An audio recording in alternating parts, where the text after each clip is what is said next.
साईं बाबा से हर एक की डोर जुड़ी है। जो बाबा का सच्चे मन से ध्यान करता है उसे बाबा अपने होने का एहसास करा ही देते हैं। बाबा की महिमा अपरंपार है। श्री साईनाथ भक्तों के कष्टों को अपने ऊपर लेकर उनको बड़े बड़े संकटों से उबार लेते हैं। श्री साईं का कोई रूप नहीं है, क्योंकि कहा भी गया है, हरि अनंत हरि कथा अनंत। शिरडी के वातावरण में वो ऊर्जा है जो सदियों से लोगों को बाबा की ओर खींच लाती है।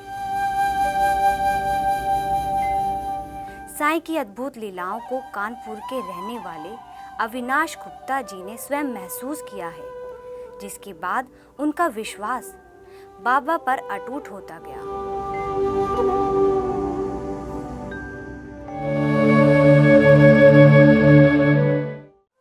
ओम साईं राम। मैं अविनाश गुप्ता कानपुर का रहने वाला हूँ और मेरे बाबा के साथ संबंध कैसे बने, कब बने और क्यों बने, मैं इसका एक छोटा सा अपना अनुभव आप लोगों के साथ शेयर करना चाहता हूँ। 1982 या 3 की बात है शायद, एक बाबा की पिक्चर आई हुई थी शिरडी के साईं बाबा। वो हमने ऐसे ही चलते फिरते देख ली थी, पूरी देखी भी नहीं थी बस, लेकिन एक बाबा की फिगर एक आ गई थी आँखों में कि हाँ ये शिरडी के बाबा हैं। 84-85 में हम भुसावल गए, अपने व्यावसायिक कार्य के हेतु गए थे ऑर्डिनेंस फैक्ट्री भुसावल में। वहाँ से टाइम बचा तो हम अजंता की केव्स हैं वहाँ पर, वहाँ उसको हम घूमने के लिए मैं गया। तो वापसी में मैंने देखा कि नीचे केव्स के नीचे काफ़ी मूर्तियाँ मिट्टी की बनी हुई बिक रही थी। तो मेरी निगाह यकायक एक मूर्ति पे पड़ी जो कि बाबा की ही थी। तो मैंने उससे पूछा भी कि ये मूर्ति किसकी है, तो उसने कहा शिरडी वाले बाबा की है। तो मुझे याद है मैंने 15 रुपए की वो मूर्ति परचेज़ की और मैं अपने साथ घर ले आया। और इस तरह से बाबा का पदार्पण 85 में हमारे घर के मंदिर में हुआ, और जिसमें कि मैं नित्य बाबा की केवल एक बार प्रणाम ही करता था और इसके बारे में मुझे बाबा के बारे में कोई ज़्यादा ज्ञान भी नहीं था। 88-89 में हमने अपनी वाइफ के साथ प्रोग्राम बनाया कि हम लोग चलते हैं शिरडी। रिजर्वेशन हो गया, जिस दिन चलना था उस दिन इनको बहुत हाई टेम्परेचर हो गया, लिहाजा प्रोग्राम कैंसिल करना पड़ा। तो यही ये दिमाग में आया कि शायद अभी इच्छा नहीं है बाबा की कि हम लोगों को शिरडी बुलाएं। तो हम लोगों ने फिर वो प्रोग्राम कैंसिल किया। फिर वो बाबा की बात ही दिमाग से निकल गई, ना फिर कभी आई। 99 में हमारे एक दोस्त थे, उनकी बहन की शादी बॉम्बे में हुई, लिहाजा वो बड़े उद्योगपति थे। तो काफ़ी हम लोगों को सबको लेके गए और वहाँ पे होटल में ठहराया, और जितने भी उनके मेहमान थे सबको एक एक गाड़ी उन्होंने दी कि आप लोग 3 दिन का प्रोग्राम है यहाँ और आप घूमे फिरें जहाँ भी घूमना फिरना है। तो हमने और वाइफ ने सोचा कि क्यों ना शिरडी चला जाए। हम लोग शिरडी गए थे लेकिन जा नहीं पाए, लिहाजा हम और मिसेज हमारी दोनों जो थी शिरडी के लिए रवाना हो गए। कुछ भी नहीं पता था शिरडी के बारे में हमको। तो वहाँ जाके उस समय ज़्यादा 99 की बात है, दिसंबर, ज़्यादा भीड़ भी नहीं थी। अपना लाइन लगाई, मुश्किल से 10 मिनट 15 मिनट में नंबर आ गया। तो बाबा के दर्शन किए, हमने बाबा की फ़ोटो भी खींची अपने कैमरे से, और लेके हम लोग बाहर आए तो किसी ने हमसे कहा कि आप यहाँ आए हो तो नासिक भी चले जाओ, दर्शन कर लो वहाँ पे त्र्यंबकेश्वर में। तो हम लोग वहाँ से नासिक त्र्यंबकेश्वर चले गए। तो वहाँ पे जब गए तो कोई मेला चल रहा था, बहुत बड़ा मेला था, बहुत बड़ा, बहुत भीड़ थी। मतलब हम लोग ये जो लाइन लगी थी, अगर उस लाइन पे हम और हमारी पत्नी खड़े होते तो ये 7 बजे शाम की बात है, और हो सकता था रात में 12 बज जाते नंबर आने में। लिहाजा हम लोगों को चूँकि बॉम्बे लौट के जाना था, इसलिए हम लोगों ने ये सोचा कि नहीं, दर्शन अंदर जाके नहीं करते। जो मंदिर में त्र्यंबकेश्वर में नंदी बाहर बैठी हुई हैं, वहीं प्रसाद चढ़ाते, प्रणाम करते, एक परिक्रमा करके हम लोग वापस चलते हैं। तो हम लोग नंदी पे आके जब प्रसाद खोल ही रहे थे कि अचानक एक मुश्किल से 10 साल की बच्ची हमारे पास आई। मुझे आज भी याद है कि नीले रंग की स्कर्ट और वाइट कलर का ब्लाउज़ वो कन्या पहने हुए थी। वो बोली हमसे आके कि दर्शन नहीं करोगे। तो हमने कहा बेटा दर्शन करने तो आए थे, पर यहाँ भीड़ इतनी है कि हम तो नंबर नहीं लगा पाएंगे, रात में 12 बज जाएगा। तो उसने कहा नहीं मेरे साथ आओ। उसने क्या कि मेरा हाथ पकड़ा, तो मैंने भी अपनी वाइफ का हाथ पकड़ लिया कि कहीं ऐसा ना हो खो जाए, तो रात में कहाँ ढूंढेंगे, बहुत भीड़ थी। और वो लड़की हम लोगों को मुख्य द्वार से दोनों तरफ CISF के जवान खड़े हुए तो मुझे अच्छी तरह याद है, और उनके बीच से हम लोगों को लेती हुई चली गई। वो जवान आपस में बात ही करते रहे और हम बीच से निकल गए, हम तीनों लोग चले गए। उस वक्त हमको ख्याल नहीं आया, लेकिन ये लगा कि ये लोग हमको ओवरसाइट कर रहे हैं, हमको देख ही नहीं रहे हैं। तो वहाँ पर ले आके खड़ा कर दिया, और जो मुख्य पंडित थे उनको अपनी उंगली से उसने ऐसे करके इशारा किया। तो हमको भी ताज्जुब लगा कि 10 साल की लड़की और जो सबसे बुज़ुर्ग पंडित 80 साल के होंगे कम से कम, उनको ऐसे करके बुला रही है। और वो पंडित जी आए और उस लड़की के आगे हाथ जोड़ के सर झुका के इस तरह से खड़े हो गए। देखिए उस समय भी मेरे दिमाग में नहीं आया कि इस जरा से बच्चे के आगे ये बुज़ुर्ग पंडित क्यों हाथ सर झुकाए खड़े हैं। तो उसने कहा इनको आप अंदर ले जाओ और विधि विधान से पूजन कराओ। वो पंडित जी ने तुरंत गेट खोल के हमको गर्भगृह में ले गए, और हमको हमारी पत्नी को करीब आधे पौन घंटे उन्होंने विधि विधान से पूजन कराया। हम जब बाहर लौट के आए तो उस कन्या को बहुत ढूंढा, पर वो कहीं नहीं मिली। चूँकि देर भी हो रही थी, लिहाजा हम लोग फिर चल दिए बॉम्बे के लिए। रास्ते में घाट पड़ता है नासिक और बॉम्बे रोड के बीच में। वहाँ हमारे ड्राइवर से गाड़ी डिसबैलेंस हुई, पत्थर के लगे रहते हैं वो, उसने गाड़ी ने टक्कर मार मार के उखाड़ना शुरू किया। तो 3 बोल्डर्स टूटे और गाड़ी हमारी उछल उछल के तीसरे बोल्डर में वो बोल्डर टूटा, और हमारी गाड़ी अगर वो बोल्डर टूट के नीचे गाड़ी के ना घुस जाता और गाड़ी उठ ना जाती तो शायद खाई में चली जाती। लिहाजा पहिए दोनों घूमते रहे और गाड़ी खड़ी हो गई। तो हम लोग उतर के नीचे आए, उतर के हम लोगों ने देखा। खैर उसमें फिर रात में 11 बज रहा था उस समय, किसी ने कोई हेल्प नहीं की। तो लगा के उसमें हम लोगों ने जैक वगैरह गिरा के हम लोग अपना किसी तरह से बॉम्बे आए। लेकिन सबसे ताज्जुब की बात क्या थी कि 3 बोल्डर्स टूटने के बाद ना तो गाड़ी की हेडलाइट टूटी, ना कोई डेंट पेंट आया, ना कोई उसमें रेडिएटर फटा, और ना गाड़ी में कोई और ऐसी खराबी आई जो गाड़ी खड़ी हो जाएगी। स्टार्ट की, AC चलाया और हम लोग चल दिए। वहाँ पहुँचे। ये तो बात 99 की है। ये तो एक घटना थी जिसका कि जिक्र हम लोगों ने किसी से नहीं किया था, कोई नहीं था। अब हम आते हैं 2001 में। अब बाबा धीरे धीरे धीरे हमको अपने पास किस तरह से बुला रहे हैं, आप ये देखिए।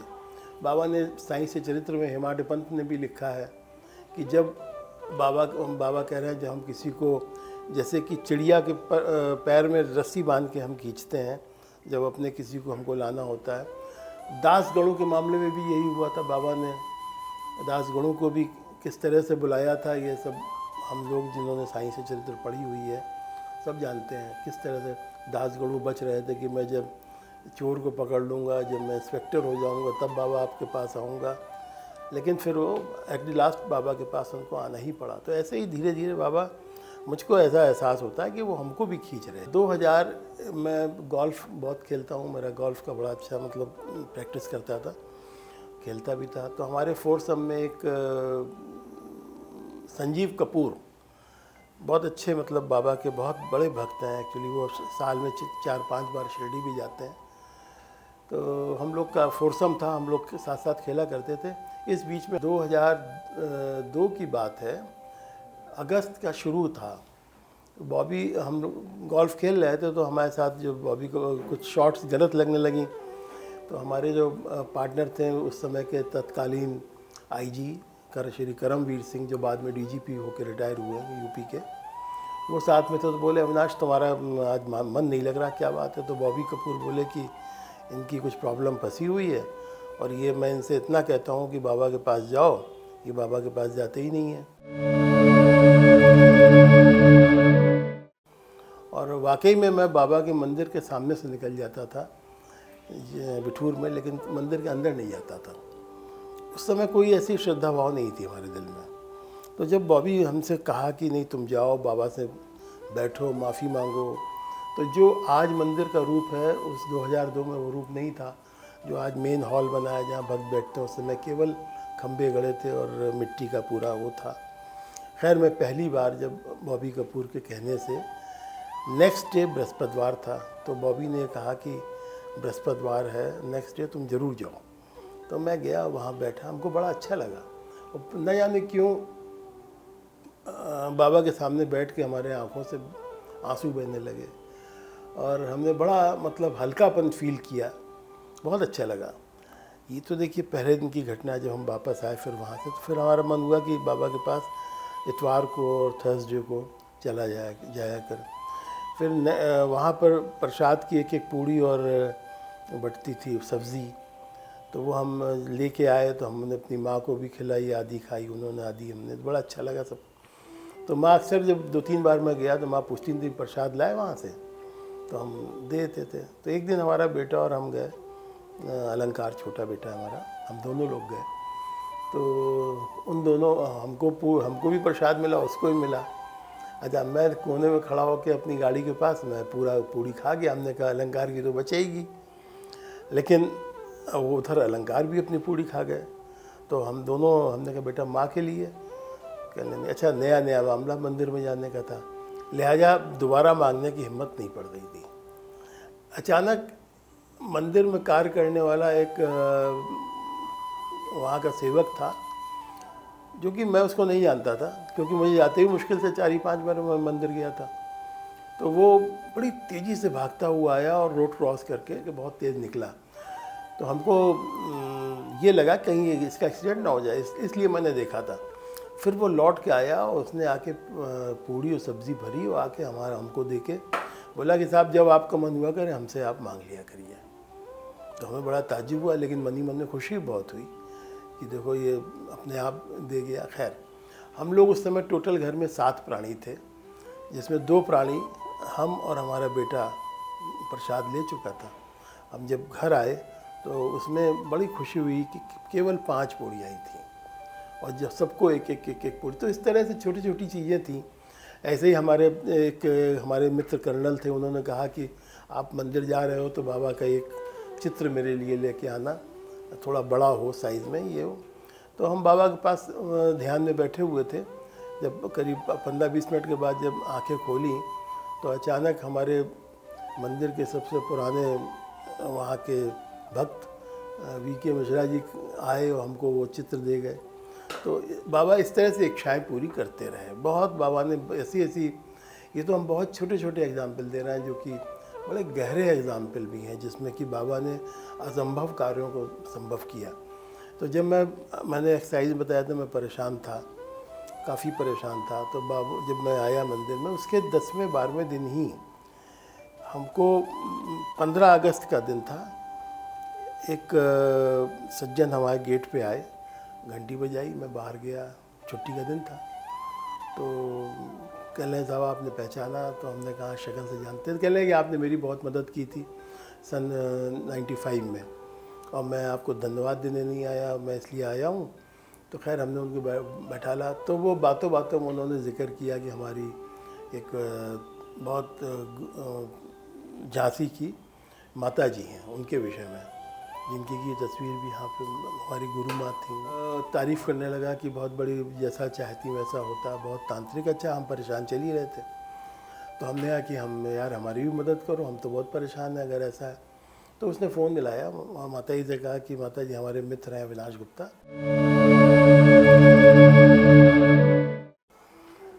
आपसे बात करेंगे। उन्होंने फ़ोन दिया तो वो बोली कि हमको 10 मिनट के बाद फ़ोन लगाओ, और फ़ोन काट दिया। 10 मिनट के बाद हमने फिर फ़ोन लगाया तो वो छूटते उन्होंने सब बताना शुरू कर दिया कि एक अधिकारी है, सरकारी है, और तुमको 1 साल से परेशान करा है, 2 फाइलें खोली हैं। मतलब वो जैसा डिटेल उन्होंने बिल्कुल सही डिटेल बताई, सब जो भी उन्होंने बताई। तो हमको भी बड़ा तसल्ली। बोली अब क्या चाहते हो तुम?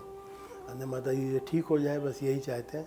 कह रहे हैं कि बिल्कुल परेशान मत हो, बिल्कुल ठीक हो जाएगा, और 10 दिन के अंदर सब ठीक होगा, और उसके बाद तुमको हमारे दरबार में आके हाज़िरी देनी पड़ेगी। हमने माता जी सर के बल चढ़ के आएंगे, हम तो बहुत परेशान हैं। कह रहे चिंता मत करो, अधिकारी बुला के ठीक करेगा तुमको। और ठीक 7वें-8वें दिन उस अधिकारी ने हमको बुलाया, और बुला के जो कुछ भी उसने लिखे थे पहले के, उसने सब हटा दिए। कहने लगा कि मैं तो अंडर ट्रांसफ़र हूँ, जा रहा हूँ, मैं आपका केस क्लोज करके जा रहा हूँ। और ये कह के उसने वो फाइल हमारी बंद कर दी। तो हम पहली बार फिर झांसी माता जी से मिलने के लिए गए। हमारे साथ वकील भी था हमारा, वो बड़ा ताज्जुब कि कैसे हो गया आपका ये, कोई बहुत बड़ी सिफारिश आपने कराई तभी ऐसा हुआ। अच्छा, इस सब के पीछे कौन था हमें बाद में पता लगा। ये सब के पीछे बाबा थे। हम जब झांसी पहुँचे तो झांसी पहुँचते ही माता जी हमारी हमसे बोली कि जाओ, काली की भक्त थी, काली की उपासक थी, बोले जाओ काली माँ के दंडवत करो। तो हम जाके मंदिर में, छोटा सा मंदिर था वहाँ, हमने दंडवत करके जैसे ही ऊपर देखा तो माता के ऊपर इतना बड़ा बाबा का, साईं बाबा का चित्र रखा हुआ था। तो हमें बड़ा ताज्जुब हुआ, हमने काली माँ के ऊपर बाबा का चित्र कैसे। खैर, उस वक्त तो हिम्मत नहीं पड़ी पूछने की, बात करने की इस विषय में, क्योंकि उनका जो व्यक्तित्व था वो इतना प्रभावशाली था कि ये मतलब आप उसमें आँख से आँख मिला के आप बात नहीं कर सकते थे उनसे, लिहाजा उस वक्त नहीं पूछा। लेकिन जब धीरे धीरे हमारे संबंध उनसे अच्छे होने लगे तो हमने फिर एक दिन उनसे 4-6 महीने के बाद पूछा था। हमने कहा माता जी बाबा का चित्र आपने क्यों लगाया? तो बहुत मुस्कुराते हुए बोली कि बेटा इन्होंने जो तुमको मेरे पास भेजा है। तो हम उस वक्त भी हम मतलब उस ज़्यादा हमने गौर नहीं किया, भले मन में ये तो हुआ कि बेटा इनको जो है बाबा की कृपा से तुम मेरे पास आए हो, तुम्हारा काम हुआ है ये। और तुम मंदिर जाते हो? हमने कहा जाते हैं, जाते रहना, हम भी आएंगे, हम भी चलेंगे बिठूर। झांसी में रहती थी, काफ़ी मोटी थी बहुत, तो लिहाजा उनका मूवमेंट बहुत कम होता था।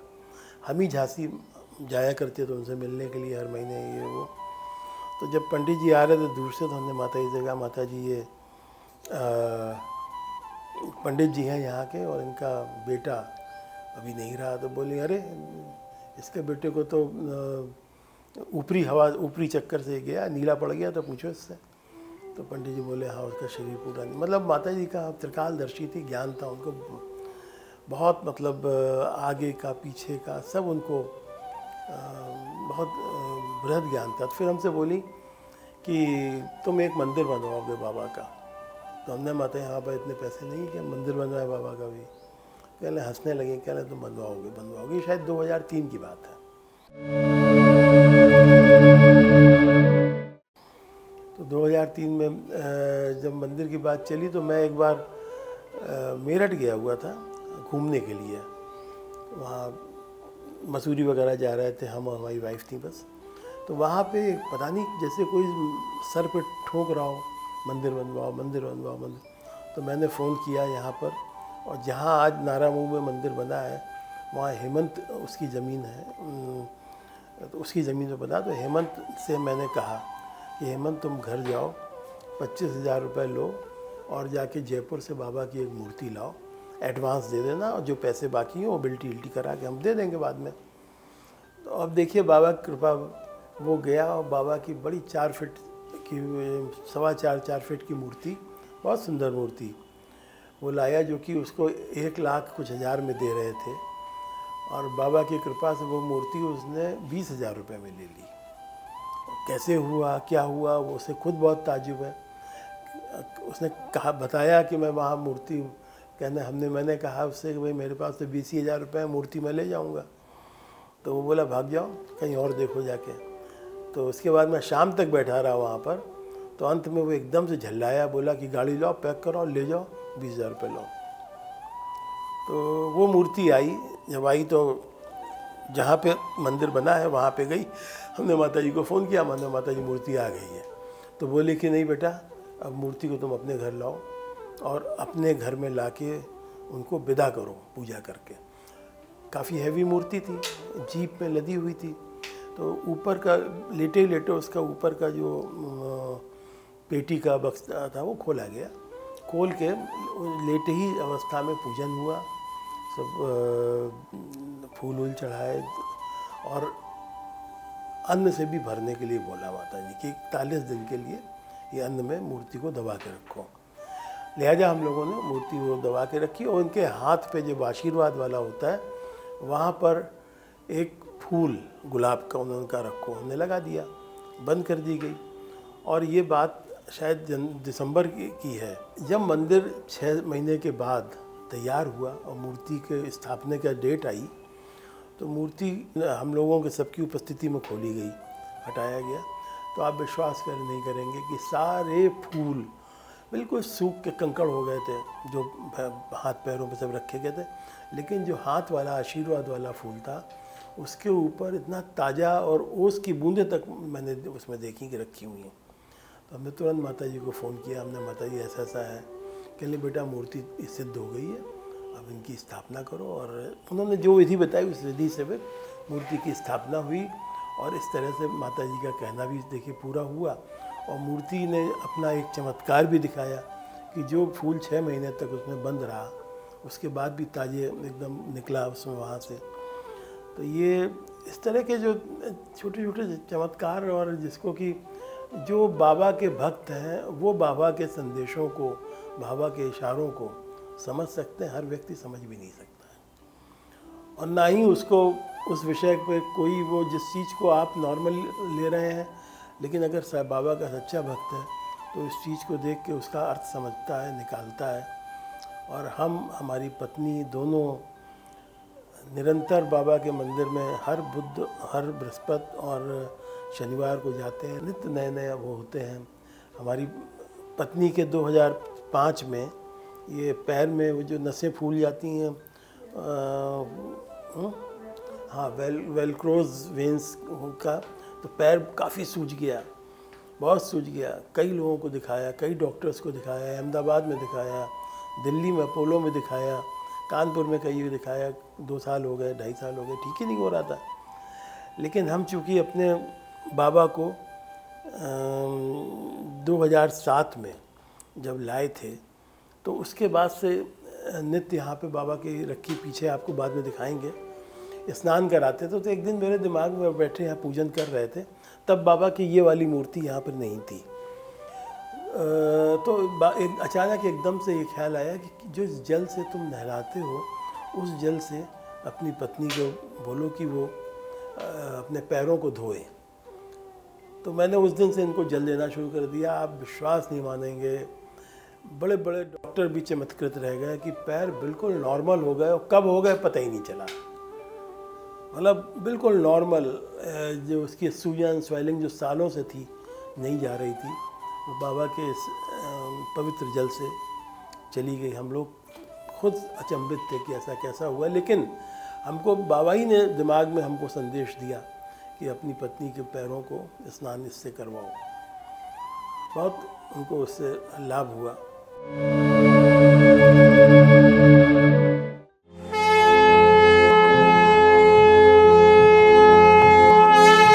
श्री सच्चिदानंद सद्गुरु साईनाथ महाराज की जय।